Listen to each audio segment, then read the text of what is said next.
de la création d'un fonds de soutien aux projets d'infrastructure de base. C'est cet après-midi que s'ouvre à Ouagadougou la 29e édition du FESPACO en l'absence d'un des recordements de détenus de Yelenga.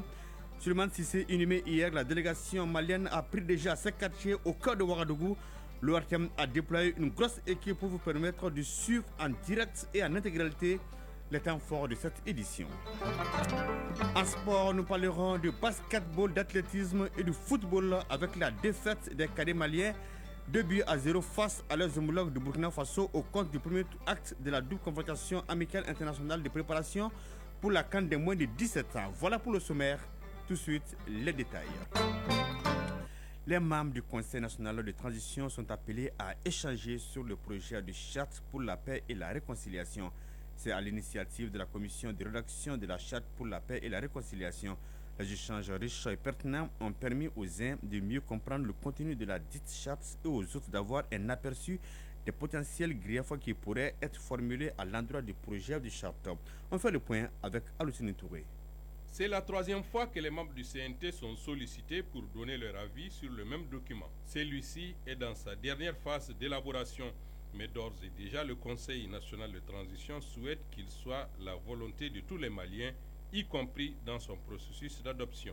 Rakitala, 5e vice-présidente du CNT. Il faut rappeler que l'une des résolutions fortes du dialogue intermalien était justement axée sur l'élaboration d'une charte pour la paix et la réconciliation nationale, et le document en gestation est appelé à être un référentiel pour le renforcement de la paix, de la sécurité, de la cohésion sociale, du vivre ensemble et de l'unité nationale.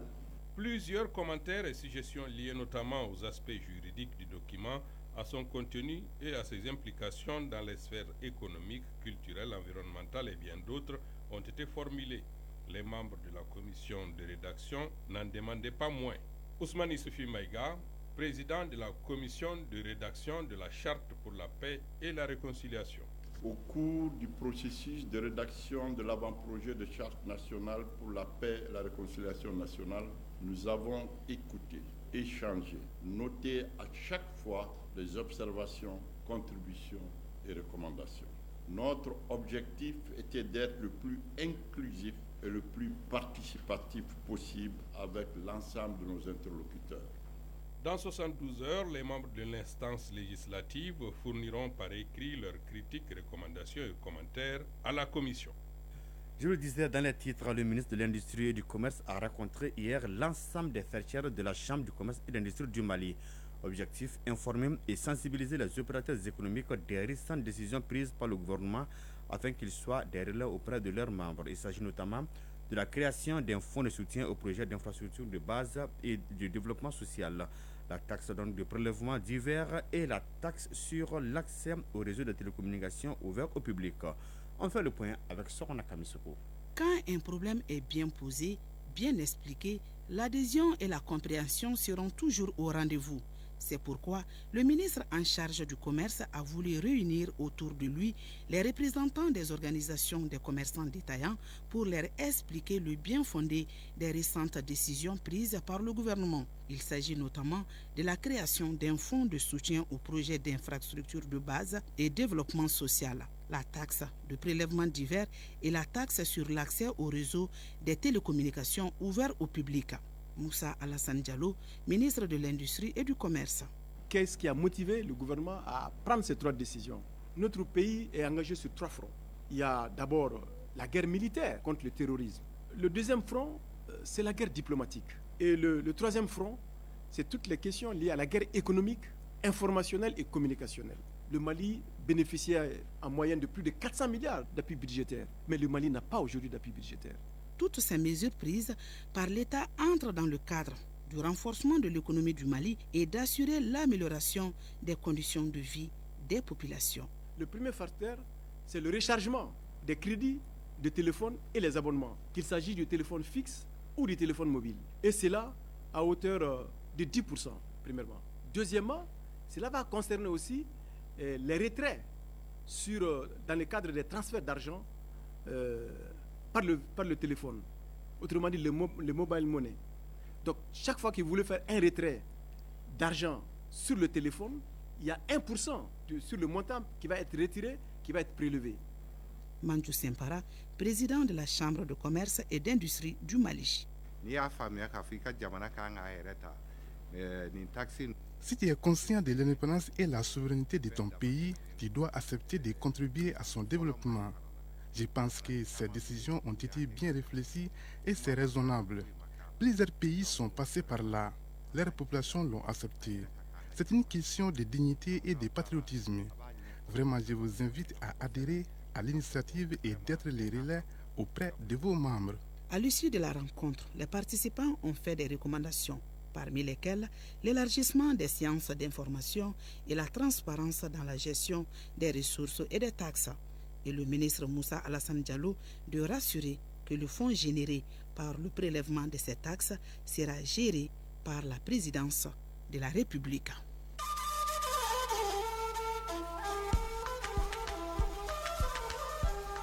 AES Actualité.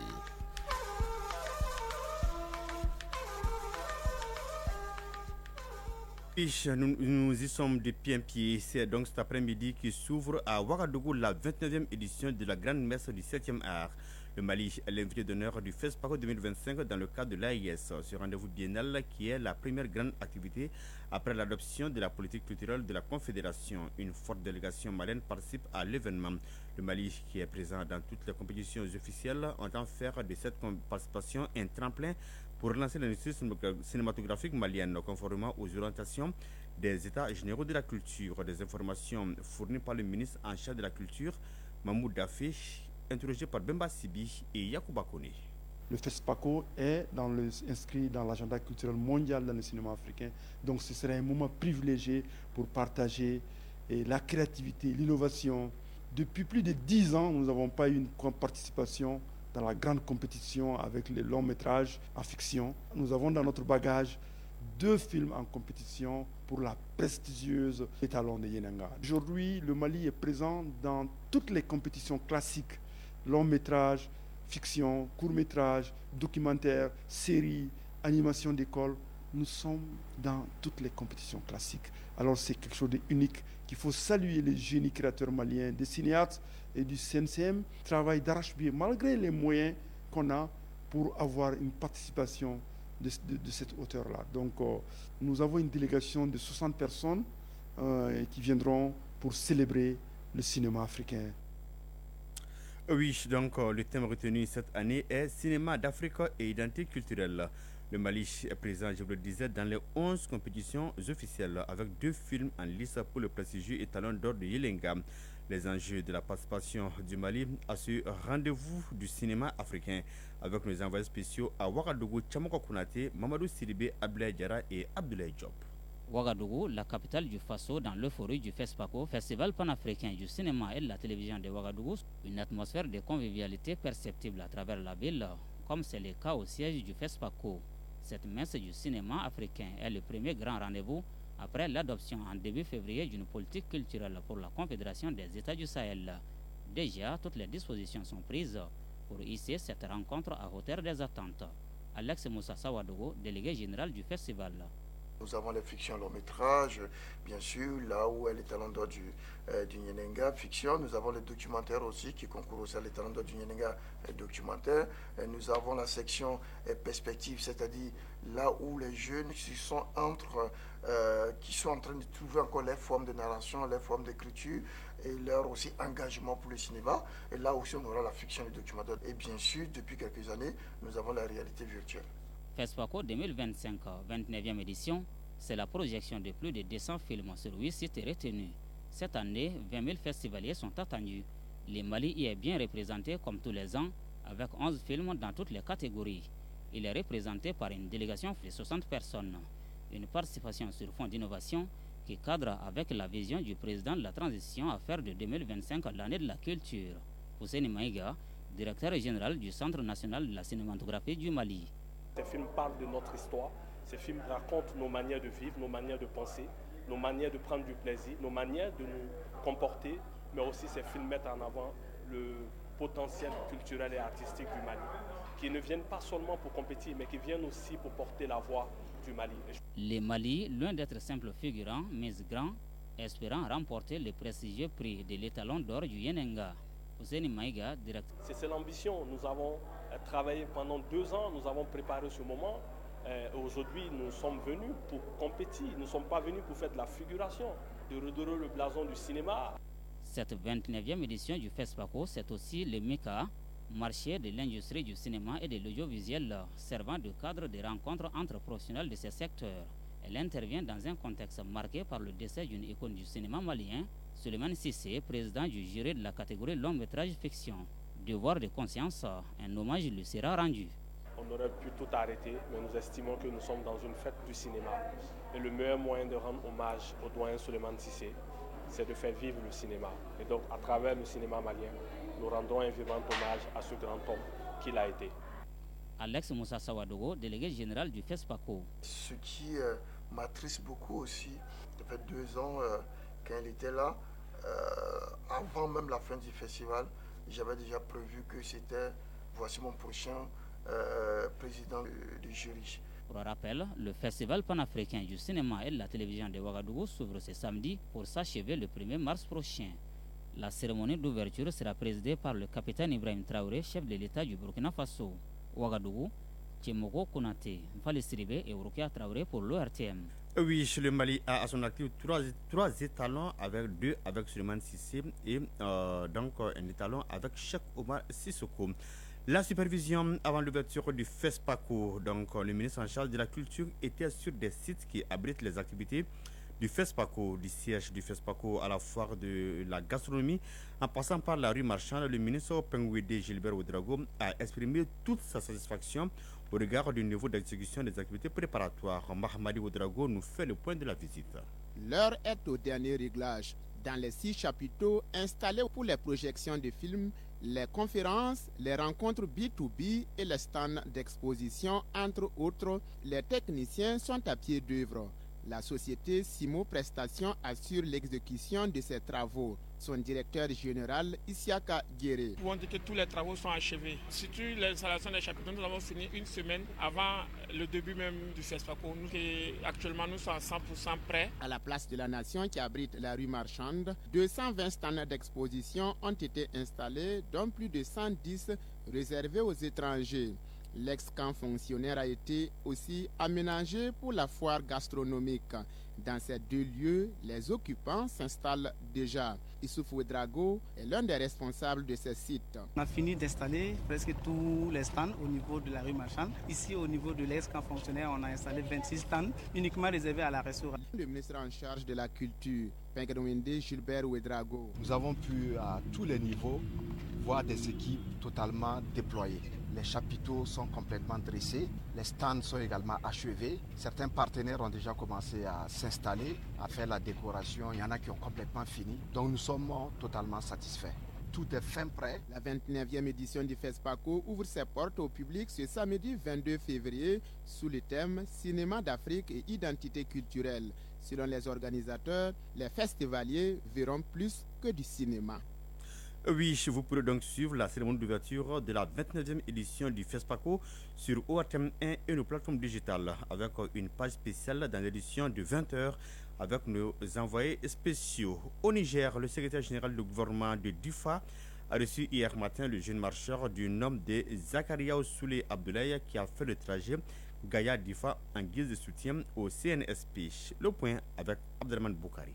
Près de 1350 km, c'est la distance parcourue à pied par ce compatriote répondant au nom de Zakaria Souley Abdoulaye en 26 jours de Gaïa à Difa.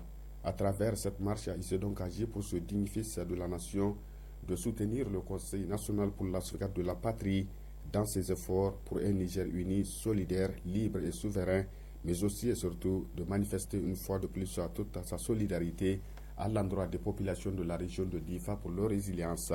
Une initiative qualifiée de geste patriotique par le secrétaire régional de la région de Difa, M. Tahir Mohamed Maïdouka.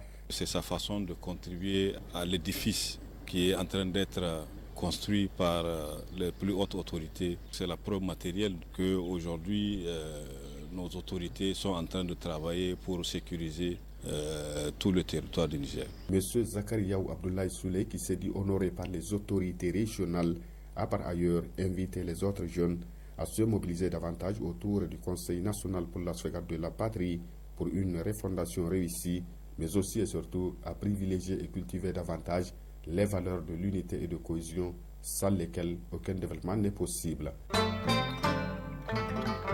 En hommage à une figure emblématique de l'histoire politique gabonaise, l'aéroport international Ali Bongo Ondimba de Port-Gentil portera le nom de Joseph Renjambe Issani. La décision de cette dénomination de l'aéroport a été prise par le général président Brice Clotaire Oligui Nguema. C'était lors du Conseil des ministres.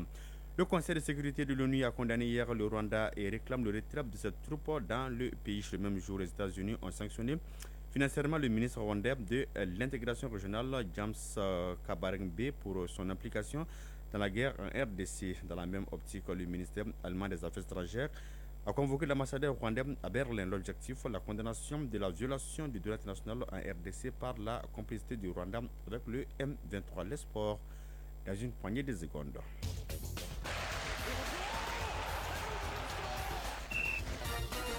Oui, on parle football. Les cadets maliens ont perdu 2-0 face à leurs homologues de Burkina Faso au compte du premier acte de la double confrontation amicale internationale de préparation pour la CAN des moins de 17 ans en 2025 cette année. Donc en athlétisme, la phase zonale des championnats cadets en filles et garçons prend fin ce 22 février. En basketball, la 4e journée du championnat national de première division rend son verdict ce samedi avec 4 matchs sur le continent. Le Mali joue également ce samedi contre le Soudan du Sud au compte de sa deuxième sortie dans la 3e finale des éliminatoires de l'Afro-Basket masculin 2025. Oui, une actualité sportive riche, commentée ici par Famoudou Djourti. Afrobasket senior masculin 2025. Le Mali fera sa deuxième sortie ce soir à 20h GMT dans le cadre de la 3e fenêtre des éliminatoires. Ce sera contre le Soudan du Sud, un adversaire coriace qui a déjà battu le Mali par 3 fois en 3 face-à-face avant celui de ce samedi. Les 3 précédents scores sont 85-60 le 23 novembre 2024, 69-65 le 18 février 2021 et 77-64 le 28 novembre 2020. Signalons que le Soudan du Sud a validé sa qualification ce vendredi en battant le Maroc 69-37. Alors que le Mali s'est incliné devant la République démocratique du Congo RDC 59-65. Une victoire qui a permis aux Congolais d'empocher leur ticket pour la phase finale de l'Afrobasket 2025. Après la défaite des Aigles basketteurs face à la RDC, le sélectionneur des Aigles du Mali, El Hadji Diko, s'est exprimé. Je vous propose de l'écouter. Cette défaite, elle est beaucoup instructive pour moi et aussi pour les joueurs. C'est un match, c'est vraiment à ne pas perdre parce qu'on avait en main. Et voilà, nous avons pêché, c'est des petits détails. C'est l'essentiel parce que nous avons mené le Congo jusqu'à 4 minutes de la fin, mais voilà, ils ont réagi. Il faut reconnaître qu'ils ont quelques joueurs très expérimentés. Les joueurs n'ont pas respecté certaines consignes. Je m'assume, on a perdu. Et voilà, on va se mobiliser pour atteindre notre objectif qui est de nous qualifier. El Hadji Diko et ses poulains feront leur 3e et dernière sortie demain dimanche contre le Maroc à 17h temps universel. Rappelons que le Mali a impérativement besoin d'une victoire pour valider son billet pour l'Afrobasket senior masculin 2025. Toujours en basketball, mais cette fois sur le plan national, suite et fin de la 4e journée du championnat de première division hommes et dames. 4 rencontres sont au programme. En série hommes, le centre de référence de basketball de Tombouctou sera opposé à Faso Kanou à 14h. En fin de soirée, Atar Club de Kidal tentera de se défaire du centre Mamoutou Kane de Koulikoro CMK. Sur le tableau féminin, le duel des promus opposera le centre de référence de basketball de Tombouctou CRBT à la commune 5 du district de Bamako à 16h. À 18h, Calaban Sport Club KSC jouera contre le Djulba AC. En ouverture de cette 4e journée, ce vendredi, chez les hommes, l'AS Police a frappé un grand coup en renversant le stade malien de Bamako 65-56. L'AS Real a gagné contre l'UFAS 74-56. Du côté des dames, le stade malien s'est imposé de justesse devant l'AS Police 57-54. L'AS Real a perdu face à l'UFAS 59-72. Changeons de discipline à présent pour parler d'athlétisme. La Fédération malienne a officiellement lancé sa nouvelle saison le 15 février dernier à travers les championnats nationaux cadets en filles et garçons. Ce samedi 22 février, les clubs du district de Bamako, en plus de Bougouni, Djoila, Koulikoro Toro et Kati compétiront au stade du 26 mars. Ségou et Bla compétiront à Ségou. Les clubs de San et Kemparana seront à San et enfin Sikasso accueille les clubs de Koutiala et Mpesoba. Concernant les ligues de Tombouctou qui comprend Tombouctou et Niafunke, la ligue de Gao et Mopti qui renferme Mopti, Sévaré et Badjangara, elles ont compéti le 15 février 2025. À l'issue des phases zonales de ces championnats nationaux cadets, les meilleurs se retrouveront pour la phase fédérale le 8 mars prochain ici à Bamako. En football, les étalons cadets du Burkina Faso ont battu ce vendredi au stade du 26 mars leur homologue malien par le score de 2-0 dans le cadre de la double confrontation amicale internationale comptant pour les préparatifs de la CAN U17 Maroc 2025. Les buts burkinabés ont été marqués par Kobana Ouattara 43e minute et Mohamed Kabouré 90+4. Les jeunes burkinabés sont arrivés depuis jeudi à Bamako pour préparer la CAN de leur catégorie. Les cadets maliens et ceux du Burkina Faso se retrouveront ce lundi 24 février au stade Mamadou Konaté pour la deuxième manche de leur double confrontation amicale internationale. Notons que la CAN U17 Maroc 2025 se déroulera du 30 mars au 19 avril 2025. La Fédération malienne de judo a annoncé ce vendredi 21 février 2025 la nomination du colonel Abdoulaye Keïta, le premier vice-président de la Fédération malienne de judo en tant que membre de la commission militaire de l'Union africaine de judo. Une nomination officialisée par la décision numéro 0725 PDT AJU prenant effet à compter du 20 février 2025. En tant que membre de la commission militaire de l'Union africaine de judo, le colonel Abdoulaye Keïta aura pour mission de renforcer le développement du judo militaire sur le continent en favorisant les échanges sportifs et en contribuant aux valeurs de discipline et de cohésion que véhicule le judo. La Fédération malienne de judo a félicité le colonel Abdoulaye Keïta pour cette reconnaissance méritée et lui adresse ses encouragements dans l'accomplissement de ses nouvelles fonctions. 9h passées de 22 minutes. L'actualité, c'est bien donc l'ouverture cet après-midi de la 29e édition du FESPACO. Point final à cette édition présentée par Mohamed Diarra avec le concours des Absi Traoré à la mise en onde. Coordination éditoriale Ousmane Dao, réalisation Adam Mega. La mise en ligne est assurée par Badi Touré. Passez d'excellents moments accompagnés du programme de Radio Mali. Au revoir.